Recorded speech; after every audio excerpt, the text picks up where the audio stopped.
Hi అండి, ఎలా ఉన్నారు? ఈరోజు కార్తీక శుద్ధ ఏకాదశి, క్షీరాబ్ది ఏకాదశి అని కూడా అంటారు కదా. అందుకని ఈరోజు ఇంట్లో నేను దేవుళ్ళకైతే క్షీరంతో అభిషేకం చేస్తున్నానండి. లక్ష్మీనారాయణకి అలాగే లడ్డు గోపాల్కి కూడా అభిషేకం చేస్తున్నాను. ప్రతిరోజు ఉదయం 5 గంటల లోపే పూజ అయిపోతుందండి. ఈరోజు ఏకాదశి సందర్భంగా కాస్త లేట్ అయిపోయింది, ఎందుకంటే అభిషేకం చేసి లడ్డు గోపాల్ని చక్కగా అలంకరణ చేయాలి కదా.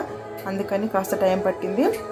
లడ్డు గోపాల్కి అభిషేకము క్షీరంతో అభిషేకం అయిపోయింది. చక్కగా అలంకరించుకున్నాడు. ఎంత బాగా నవ్వుతున్నాడో చూడండి. అలాగే కృష్ణకి, లక్ష్మీనారాయణకైతే ధూపాలు హారతులు చేస్తున్నానండి.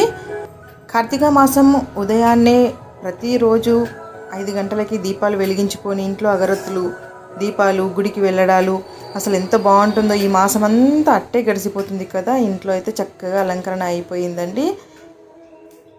ఇంట్లో పూజ కంప్లీట్ అయ్యిందండి. అలాగే ఉసిరి చెట్టుకి, తులసి మాతకి కూడా పూజాది కార్యక్రమాలు అయితే కంప్లీట్ చేస్తున్నాను.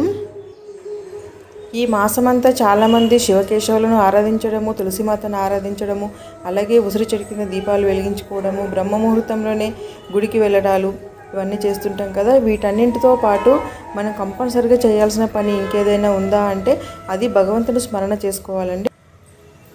ఇంట్లో పూజ కంప్లీట్ అవ్వగానే ఇంటి ముందుకైతే చక్కగా గోమాతలు వచ్చేసాయండి. మరి లక్ష్మీనారాయణ, శివకేశవులు వచ్చినంత ఆనందం కలిగిందండి.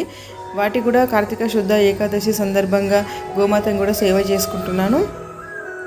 ఇంట్లో కంపల్సరీ ఏదో ఒక దాన ఉంచుతానండి, ఎందుకంటే అప్పుడప్పుడు ఇలా వస్తూనే ఉంటాయి. ఇలాంటి పర్వదినాల్లో గోమాతలు ఇంటి ముందుకు వచ్చి నిలబడ్డాయంటే ముక్కోటి దేవతలు వచ్చి ఆశీర్వదించి వెళ్ళినంత ఆనందం కలుగుతుంది కదా. అందులోనూ ఇలా లేగదొడ్డతో రావడం ఇంకా విశేషం అన్నమాట. ఈ గోమాతకి ఈరోజు దాన బాగా నచ్చినట్టుందండి. ప్లేట్లో ఏం లేకుండా కంప్లీట్గా తినేస్తుంది. ఇలాంటి మూగ జీవాలను మనం ఎంత ప్రేమగా ఆరాధిస్తే అవి కూడా మన పట్ల అంతే ప్రేమగా, విశ్వాసంగా ఉంటాయి కదా.